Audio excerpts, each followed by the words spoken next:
sonambulismo do tempo. Consola imensamente ao cristão poder eternizar cada minuto de sua vida pela reta intenção, pela vivência da graça santificante, pelo aumento da fé e, de modo especial, pela participação do sacrifício de Cristo nos altares. Conta-se que uma alma no purgatório se queixava a Deus de já estar sofrendo uma eternidade toda as penas da purificação. Mas o Senhor lhe diz: teu corpo nem saiu de casa para o cemitério. Conclui-se que no purgatório a vivência do tempo é mais aguda, por estar a alma separada do corpo. Ligados ao corpo, somos capazes de esbanjar o tempo numa sonolência, num sonambulismo. Muitos atos são realizados num mimetismo social, ou numa psicose de massa, ou ainda pelo instinto cego. Impressiona-nos o voto so pecado de Santo Afonso de Ligório de nunca perder um minuto em sua vida. Se uma alma pudesse voltar ao redemoinho do tempo, responsabilizar-se-ia por todo minuto. Muitos vivem o dilematismo do tempo, decidindo sonolentamente a eternidade irrevogável. Justamente os amigos e parentes que mais perto viviam de nós no tempo e no espaço, nos provocam a uma conscientização de nossa responsabilidade quanto ao tempo. Quem vive o tempo que passa na omissão e no vazio, prepara uma velhice decepcionante. Quem foi absorvido pelo mundo material, dificilmente viverá a plenitude espiritual. Se as almas nos ensinam a valorização do tempo, devemos chegar pelo menos a esta conclusão: nunca trocar o tempo pela eternidade. Seria um erro imperdoável. É como se alguém diz 2 mais 2 é 5, nós damos uma gargalhada e apenas um ponto a mais que erramos. Mas trocar a eternidade pelo tempo que passa tão ligeiro é um erro muito mais gritante. Devíamos chorar e não dar uma gargalhada por este equívoco imperdoável. Senhor, dai-me a lucidez da morte, para que eu viva cada minuto como se fosse o último de minha existência. Isto me alegra de citar um escritor gaúcho, Fernando Veríssimo, filho de Érico Veríssimo, que escreveu uma frase que eu achei muito bonita. Se você pensa que cada dia é o último da sua vida, um dia você vai acertar. E é verdade. Por isso os monges vivem tanto tempo porque pensam cada dia que fosse o último de sua vida. Porque Jesus diz que a morte nos vai surpreender. Pensar na morte é prolongar a vida numa paz de consciência. Realmente nós temos que nos convencer que nós temos dentro de nós um pouco do passageiro e um pouco do eterno. A carne que apodrece e o espírito que tem um fôlego imortal e eterno. Realmente os que põem o amor na carne se de fato continuarem carnais, devem casar 8 vezes pelo menos, porque é um amor apenas carnal. E quem é espiritual ama a pessoa do outro que é imortal. É um amor que cresce na proporção que passa o tempo e acontece o que já havia acontecer, que se morre uma senhora de 85 anos, o marido tem tanta saudade que morre logo um ano depois de saudade por ela. É o amor espiritual que pode ser mais cortante que uma espada de 2 gumes. E mesmo nós, quando nos deitamos de noite para dormir, o sono é uma imagem da morte. E a anestesia nas operações é um ensaio da morte. Por isso também, quando alguém bebe demais, fica desnorteado, o juízo fica apagado e faz gestos que envergonham, como aconteceu num país. Para tirar o bêbado da vontade de beber, filmavam ele cambaleando, dizendo besteira, e depois, quando estava lúcido, ele olhava este filme e se envergonhava tanto que deixava de beber. Eu sei que no Pentecostes os apóstolos falaram tão lucidamente, tão inspiradamente, que achavam-nos bêbados. Por isso também a palavra entusiasmo vem do grego entusiasmos. Theos é Deus, é um endeusamento, como se Deus tomasse conta da gente. E como num processo, também o demônio toma conta da gente. E é bom sabermos que, de fato, dizem alguns autores, que a gente que não conseguiu fazer em toda a sua vida um ato 100% cônscio. Ou há um pouco de imitação, há um pouco de atração, ou há um pouco de impulso, que não está totalmente lúcido a liberdade que nós temos. A lucidez de cada momento, a lucidez da eternidade. E se um dia formos tocados por Deus, nós não poderemos explicar este sentimento, esta ideia, porque é uma ideia inspirada de Deus. E quando nós acordamos de manhã, é tão bonito deixar-se beijar por Nossa Senhora. É tão bonito ver aquela jornalista até italiana abrir a veneziana de manhã e um sopro suave beijou seu rosto e ela disse: Deus me beijou. E é tão gostoso lembrar santos como o famoso Padre Paulo Gignac da Companhia de Jesus, que era realmente um pequeno apóstata, um pequeno fugitivo de Deus, tornou-se jesuíta depois e até se flagelava com gilete, tão dedicado a Jesus. Ele, quando estava ainda no processo da aversão, da fuga de Deus, um dia, quando andou pela rua, veio uma procissão eucarística e o ostensório refletiu o sol sobre seus olhos. Ele ficou ofuscado. Bastou isso para ele se converter instantaneamente. Ele realmente se convenceu que Deus estava perto dele. Por isso nós temos que convencer que estamos muitas vezes sonâmbulos e nós sabemos que os apóstolos dormiram a sono solto, enquanto Jesus lutava com a angústia mortal de enfrentar a crueldade da paixão, que como Deus já via como presente, ele correu 3 vezes aos 3. Não pudesses vigiar 1 hora comigo.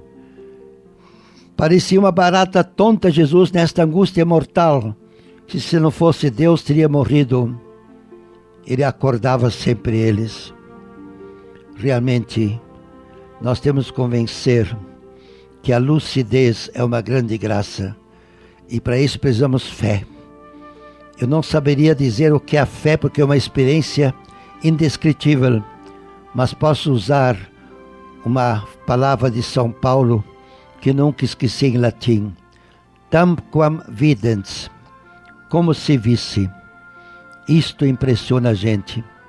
Como aconteceu quando numa manhã, caminhando pelas ruas, entrei na capela da adoração perpétua das queridas irmãs sacramentinas de Curitiba, na Avenida Iguaçu, E quando entrei, quase nem saber porquê, vi aquele ostensório bonito, entrelaçado e a hóstia no meio. Parecia uma videira este ostensório. Escutei o Pai. Eu te esperei com toda a eternidade para estes momentos do seu passeio desta manhã. Isto me marcou até este instante. Deus nos espera a cada instante com sua eternidade. E não podemos rebaixar Deus ao tic-tac do relógio. Isto fazemos quando pedimos apenas milagres corporais que contudo vão apodrecer. E quanto me consta, para canonizar uma pessoa que curou, por exemplo, um canceroso, como já tive um caso concreto, se este caso que era terminal, em que os médicos já empacotaram os instrumentos, se viver 6 anos, a igreja aceita como um milagre direto do céu. Por isso nós temos que convencer que nós somos muitas vezes sonâmbulos e a nossa mente cansa, adormece. E por isso Santo Inácio diz, depois de 1 hora de estudo, descansar a mente. E também nossa atenção pode ser muito lúcida, mas se alguém fala 1 hora inteira, somos capazes de dormir. Isso chama-se sonambulismo numa conferência. E o saudoso bispo de Santa Maria, Dom Antônio Reis, há muitos anos atrás, disse, quando o padre prega o sermão, os primeiros 10 minutos são para o povo. Os outros 10 minutos são para a parede. Os outros 10 minutos são para o diabo. Isso disse um bispo, porque nossa capacidade não é tão aguda como é de fato com as almas, quando se separam do corpo, tem uma agudez, uma lucidez que até nos conhece por dentro e tem um pouco da realidade divina em que o passado e futuro é absorvido pelo presente eterno. É lindo saber que nós podemos ser eternos no tempo, divinizados como homens e celestes aqui na terra. Em todo caso, não façamos erros capitais, como dizer 2 mais 2 é 5 é um errinho pequeno, mas trocar a eternidade pelo tempo é um erro imperdoável. Realmente, nós vivemos no sonambulismo, porque o acordar mesmo é quando a nossa pessoa se separa do corpo. Disse-me um irmão meu, que tinha efizema pulmonar, eu não tenho medo da morte. Eu disse para ele, isto não diz nada. Eu tenho medo o que aparece depois da morte. Este acordar fulminantemente diante da luz eterna divina que esquadrinha cada pensamento da vida passada. Realmente nós somos sonâmbulos sem nos dar conta.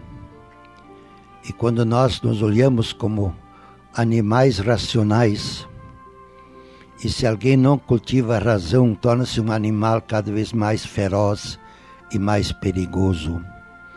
Por isso digo, quem não reza na oração é animal. Quem reza é um animal racional. Quantas vezes estamos como que sonhando? Me lembro muito bem de uma peregrina para a Terra Santa que me disse a certa altura, Padre, estou me beliscando para acordar, lembrar que estou na Terra Santa. E no Evangelho também vemos quantos sonambulismos. Talvez o mais flagrante é os 2 discípulos de Emaús, enquanto voltavam decepcionados de Jerusalém, porque Jesus foi crucificado, e eles desanimaram, largaram tudo, voltaram para Emaús. E durante o trajeto se aproximou um peregrino para eles. O que é que estão falando? Então disseram, você será o único peregrino que não sabe o que aconteceu com Jesus de Nazaré? E ele foi explicando para eles que tem que olhar Jesus não apenas nos 30 anos de idade, fazendo milagres, depois sendo morto. Tem que começar lá na raiz, desde Adão, Moisés, Abraão, até hoje.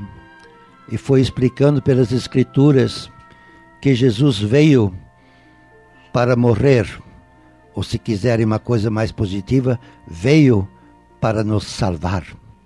Eu vim para salvar o que está perdido. E assim foram falando, e ele foi esquentando os corações dos dois, e quando chegaram em Emaús, talvez na casa de Alfeu, forçaram Jesus a entrar porque anoitecia. E ele entrou, sentou, e quando ele abençoou a comida, os olhos deles se abriram e Jesus desapareceu. Correram de volta, vieram letargicamente, correram quase voando até o cenáculo e disseram: encontramos Jesus. E os apóstolos também disseram: encontramos Jesus. Isto é uma espécie de sonambulismo. Quantas vezes nós vamos comungar? Eu pergunto a você que me escuta agora: você comungou já a carne de Jesus? Já bebeu o sangue de Jesus? Já assustei uma menina numa missa, perguntei: você já bebeu o sangue de Jesus? Eu não. Mas você não comunga? Quer dizer que esta menina não comungou nada. Quem não comer minha carne, não beber meu sangue, não entra na vida eterna. Por isso somos sonâmbulos até na missa, na oração. Então falta esta lucidez, esta marcação interior. E para mim também posso repetir uma história muito interessante. Quando uma senhora estava morta e chamava por mim, chamava quase cada instante, fui lá e falei para ela: como está? Estou indo. Pelo menos é realista. Então eu disse para ela: nós somos amigos há muitos anos. A senhora me promete, quando chegar ao céu, dar um beijo a Nossa Senhora, da minha parte? Ela inclinou a cabeça e disse sim. E quando foi viajar, no segundo dia da viagem, de manhã no café, veio me falar uma pessoa: a Geni foi para a casa do pai. Aí me arrepiei, aí encabulei. Nossa Senhora recebeu um beijo de mim através da Geni. E nós podemos deixar-nos beijar por Nossa Senhora. Nós podemos beijar Nossa Senhora a cada instante. Assim como crês, assim seja feito. Isso chama-se fé. E Jesus disse: se tiveres fé, farás maiores milagres do que eu, o próprio Deus. Isto é a mensagem dos discípulos de Emaús. E São Martinho, de noite fria, cortou metade do manto que deu a um mendigo por compaixão, porque era muito frio. E de noite ele sonhou e viu Jesus vestido com a metade do manto e disse: Martinho me deu esta metade do manto para me cobrir. E quantas vezes nós damos uma camisa, um sapato para um pobre e ficamos presos apenas na barba suja, nos olhos arregalados, o trapo que vestido, e não vemos Jesus levando a minha camisa. Eu estive nu e me deste vestir a camisa. Somos sonâmbulos nos momentos mais sagrados, mais lindos. Isto nos falta muitas vezes, porque às vezes apaga nossa mente e cresce o sentimento que é passageiro. E nós temos que saber, os que muito jejuam são os espíritos mais fortes, mais pensantes. Por isso se diz este adágio latino: plenus venter non studet libenter. Uma barriga cheia não gosta de estudar, não tem força. Por isso os monges que jejuam têm as suas inspirações, os seus pensamentos tão lindos. E por isso nós também temos quantas vezes equívocos ou então sonambulismos. Os apóstolos, em pleno lago de Galileia, Jesus foi ao encontro deles. sobre as águas. E então gritaram: é um fantasma. E aí de repente Jesus disse: sou eu. Quer dizer, foram sonâmbulos, não viram este fantasma com espécie humana Jesus.